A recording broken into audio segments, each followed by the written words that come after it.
सापडलं बाबा एकट्याचं गॅरेज. आता तर त्या बॅगेत लईच पैसा असणार आहे. आधी मी माझं पैसा काढून घेणार आणि मगच ती बॅग डॉक्टरांना देणार. त्यांचा काय भरोसा नाही. काम झाल्यावर मलाच वारं सोडून देतात. मग माझी सगळी मेहनत वाया जायची.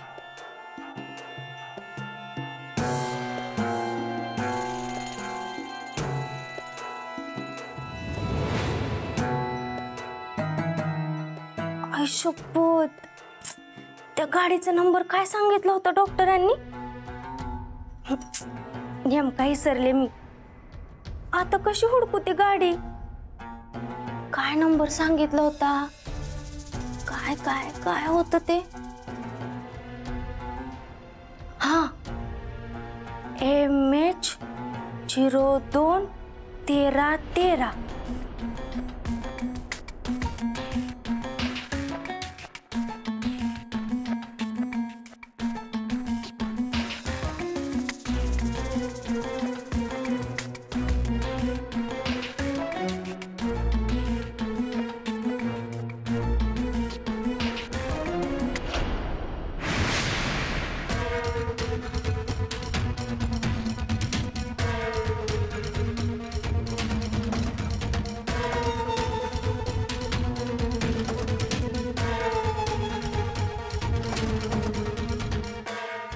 कोण आहे?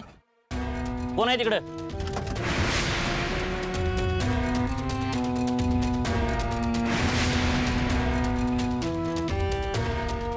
कोण आहे? कोण आहे इथं? कोण आहे?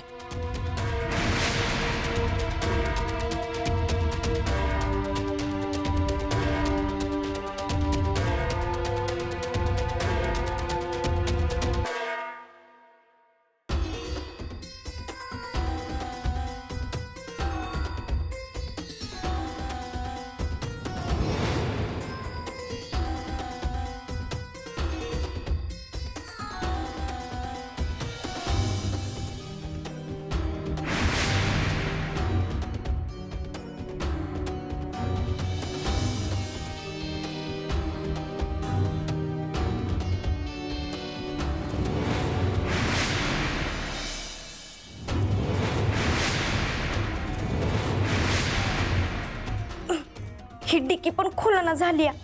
काय होतंय ही? मी आता स्वप्नात पण विचार केला नव्हता मला असं काम करावं लागेल म्हणून.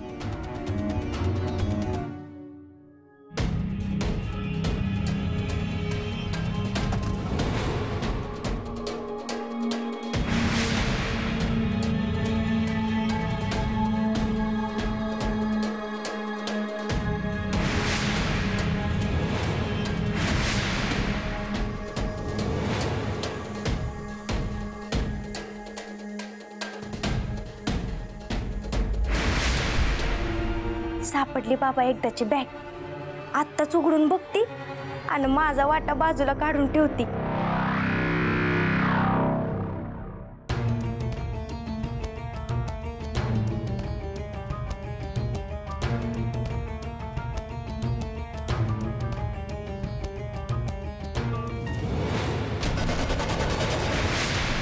अयो, ही काय? डॉक्टर अजित कुमार देव. डॉक्टर अजित कुमार देव तर खोटं आहेत ना? तर मग ही कागदपत्र कशी काय आली?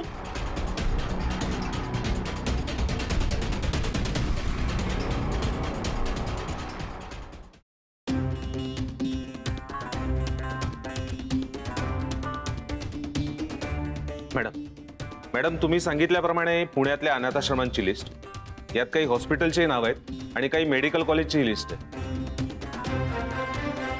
गुड.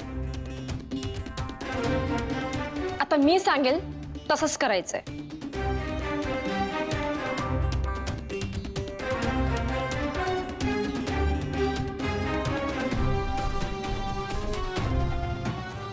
हो मॅडम, आम्ही उद्याच जातो तिकडे. उद्या का? आज मुहूर्त नाहीये का? आत्ताच निघा. हो.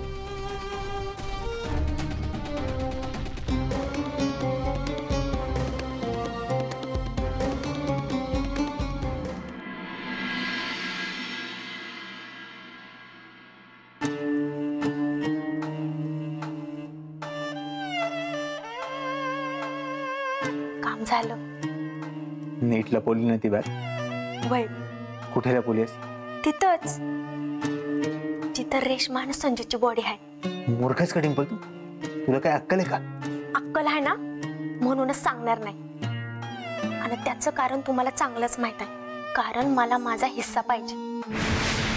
आणि काय असं काय त्या बॅग मध्ये? ते तुला कधीच कळणार नाही. वय ती बॅग माझ्याकडे आहे आणि ती मी उघडून पण बघू शकते.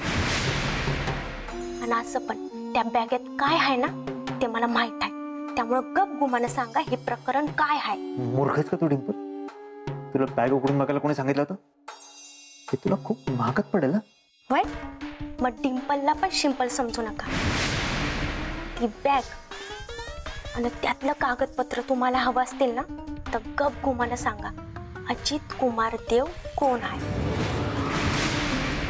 नाहीतर ती बॅग पण विसरून जा. नाही सांगणार. मूर्खासारखा वागणं सोडून दे. वय मग ती बॅग पण मी तुम्हाला देणार नाही. त्यामुळं गप गुमानं सांगा तो डॉक्टर अजित कुमार देव कोण आहे ती. ठीक आहे. तुला ऐकायचंच आहे ना डॉक्टर अजित कुमार देव कोण आहे? डॉक्टर अजित कुमार देव माझा सख्खा भाऊ आहे.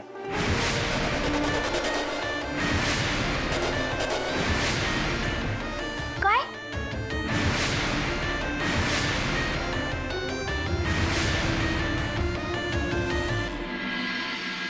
आत्या मी अशी उडी मारू का ग? हा मार, तुला मारायची तशी मार. थांब आता बघ. कसे अव जाऊन बघून तरी या डिंपल कुठं राहिल्या. किती उशीर झालाय. घ्या, मी म्हणत होते पुरीला पाठवू नका, पुरीला पाठवू नका, पण नाही. माझ्या मिलीचं कोण ऐकतय? गेली ना आता पोरगी पळून. अगं आहे निदान तू तरी ऐकायचं होतं माझं. आता कुणाची बदनामी झाली? आपलीच ना. अगं लोक तोंडात शान घालत्याला तापल्या. ए मला नका घेऊ तुमच्यात. माझा काय संबंध नाही. ती पोरगी आणि तिचा आई बाप बघत्याल. नाहीतर माझं लय ऐकून धन लावतात का नाही ती मला सांगतेस. अगं आहे तिला काय टांबून ठेवायची का आता घरात? नाही, पायात भिंगरी बांधून फिरू देत की गावात न वळू सोडल्या ग. अहो आत्या काय बी काय बोलताय. आमची पोरगी आम्हाला जड नाही झाली. आई एक एक तसं माग लागले तिच्या लग्नापासून आमच्या माग काय माहित. अहो ती कॉलेजलाच गेली ना का डॉक्टरांचं टेन्शन घेऊन पळून पिळून गेली. नाही माझं चुकलं. मी ऐकायला नको पाहिजे होतं तिचं. आता असून काय झालं तर काय करायचं? हेच मी सांगत होते. पण माझं फक्त तुम्हाला तोंड दिसतं, पण मी चांगल्यासाठी सांगत असते. मम्मी आता समजा दीदी पळून गेली, मग आता तुम्ही लगीन कोणाचं करणार? आता का नाही माझं लगीन करून टाका. हा आणि मला का नाही फक्त एक मोबाईल द्या. मी का नाही लगेच लगीन करतो. हा फक्त का नाही एवढा मोठा मोठा मोबाईल द्या. काय म्हणला? आम्हाला पोरीचं टेन्शन आलंय आणि तुला मोबाईलचं पडलंय. मग काय चाललंय? कुठला राग कुठे काढतेस तू? काय करू मग? इथं पोरगी घरी आली नाही म्हणून माझं डोकं चालत झालंय. काय कळलं झालंय मला. नाही ही घरी आलीच नाही तर केवढ्याला पडेल आपल्याला.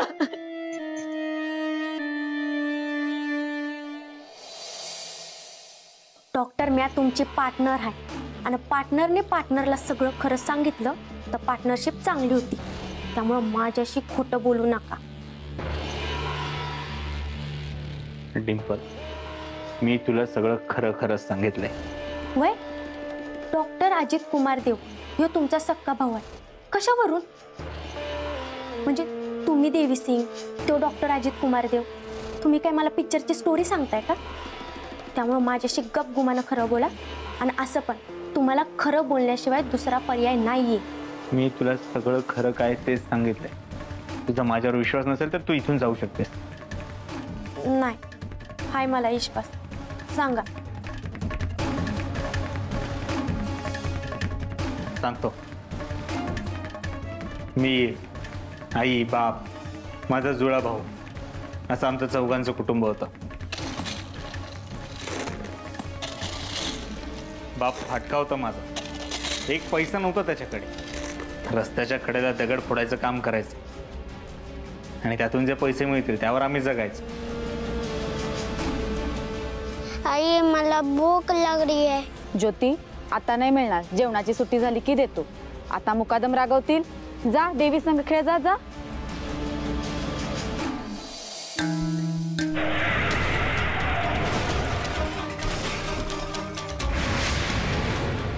आई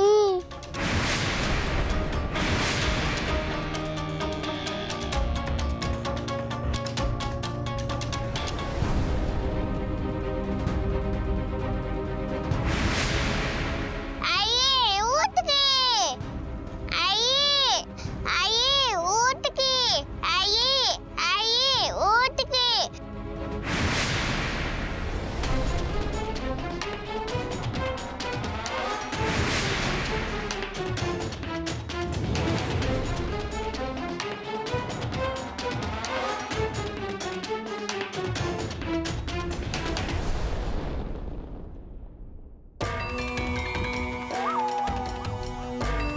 आई उठ के.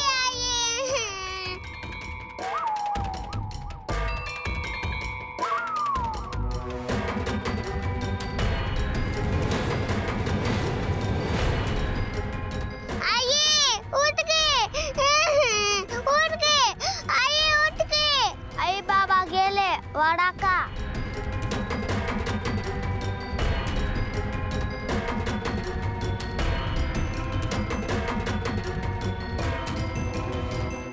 आई बाप गेले, मग आम्हाला खायला कोण घालणार? आम्ही रस्त्यावर आलो. भीक मागणं माझ्या रक्तात नव्हतं, पण पोटाची भूक शांतही बसू देत नव्हती. डिंपल या वयात चांगलं काय वाईट काय काहीच कळत नव्हतं. मी माझ्या भावाला भीक मागायला लावली, त्यालाही कोणी भीक देणार. मग मी हिसकवायला सुरुवात केली, चोऱ्या मारा करायला सुरुवात केली.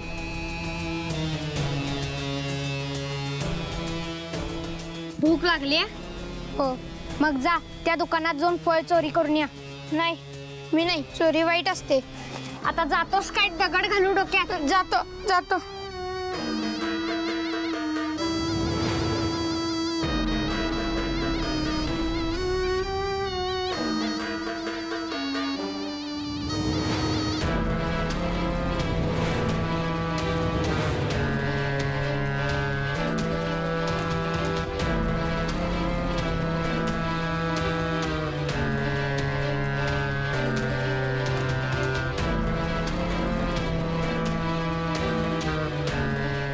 काय झालं, दमलास काय?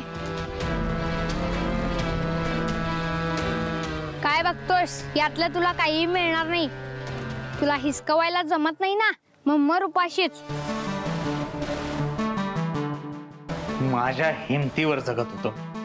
कोणी पोसत नव्हतं, मला खायला घालत नव्हतं. मी कोणाच्या बापाला का घाबरू? मग मी जगाचा विचार करणं सोडून दिलं होतं. रोज भांडणं करायचं. डिंपल या जगाचा इतका राग यायला लागला होता ना मला, कोणाचा जीव घ्यायलाही मागे पुढे बघत नव्हतो मी.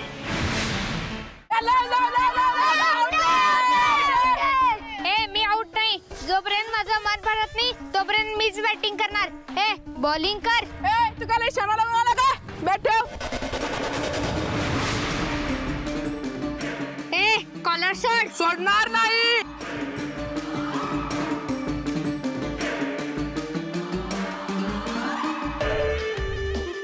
देवी सोड. देवी सोड.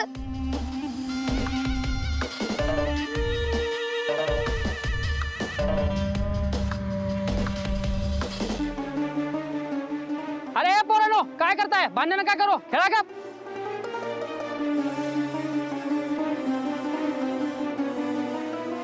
मला मारू नका. मी देवी नाही, मी ज्योती आहे. मला मारू नका. मारू नका मला.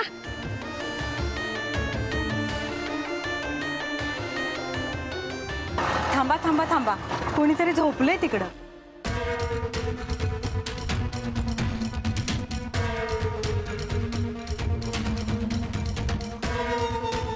बाळ, ए बाळ, इथे का झोपलायस तू? आणि तुझे आई बाबा कुठे आहेत? ते वारले. तुला सांभाळणारं कुणीच नाहीये? मला सांग, तुला शाळेत जायचं आहे का? हो, मला शिकायचं आहे. ठीक आहे, तू आमच्या अनाथाश्रमामध्ये चल. तुला चांगलं शिक्षण मिळेल, खायला मिळेल. येशील? माझा भाऊ पण आहे देवी सिंग, त्याला पण घ्या. कुठे आहे तो? इथेच होता. ठीक आहे, आपण त्याची वाट बघूया.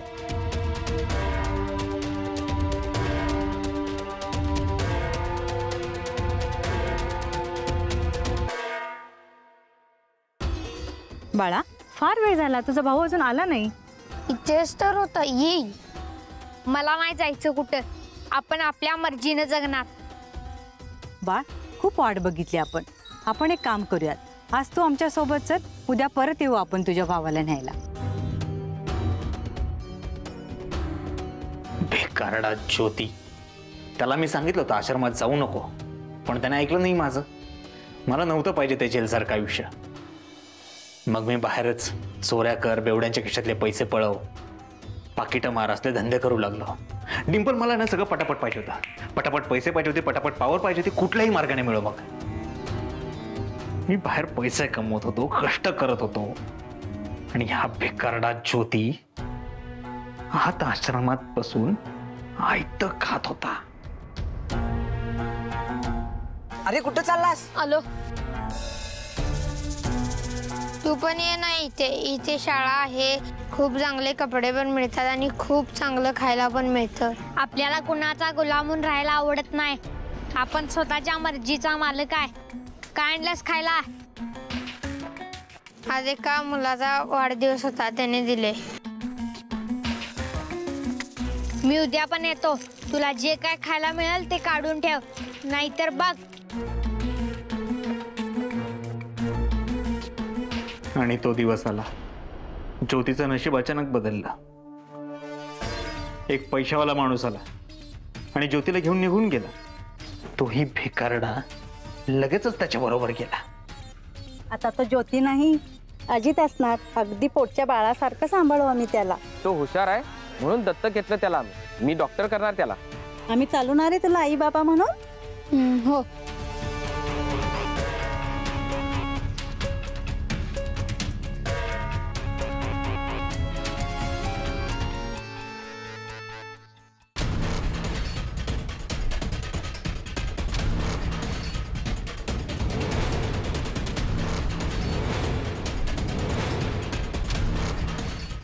काही वर्षांनी शिकून तो मोठा झाला, खूप मोठा. मुंबईमध्ये खूप मोठं हॉस्पिटल टाकलं त्याने.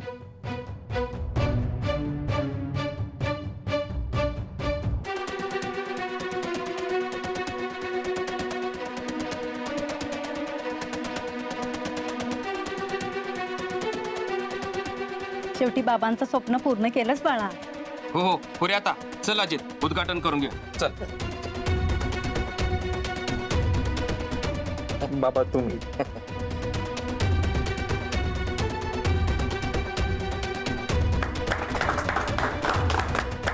तो शिकून मोठा झाला, मी रस्त्यावरच राहिलो. पण माझाही एक रूल होता, जी गोष्ट मागून मिळत नाही ना डिंपल, ती खिसकावून घ्यायची. आणि मी केलं सुद्धा तेच. 300 झाले. असं कसं? डॉक्टर तर फी देऊ नका म्हणालेत. नाही, फी नाहीच आहे. डॉक्टरांनी बाहेरीतल्या गोळ्या लिहून दिल्यात ना, त्याचे पैसे.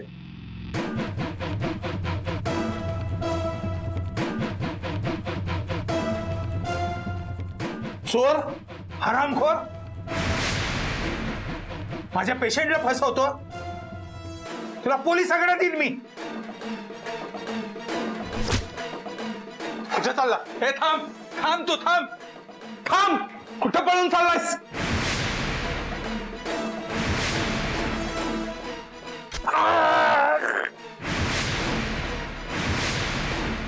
माझ्या कॉलरला हात लावलेला मला अजिबात आवडत नाही. तुला खडी फोडायला पाठवीन मी. हे खडी फोडतच मोठा झालोय कातळवाडी. तू काय मला त्याची धमकी देतो रे? आणि बघी टाकले, तुझे सगळे पैसे घेऊन गायब होते. डॉक्टर, हो कसली डेंजर स्टोरी आहे तुमची. म्हणजे तुम्हाला सक्का जुळा भाऊ पण आहे वय?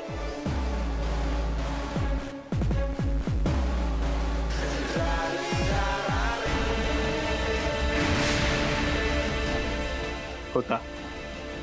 होता म्हणजे?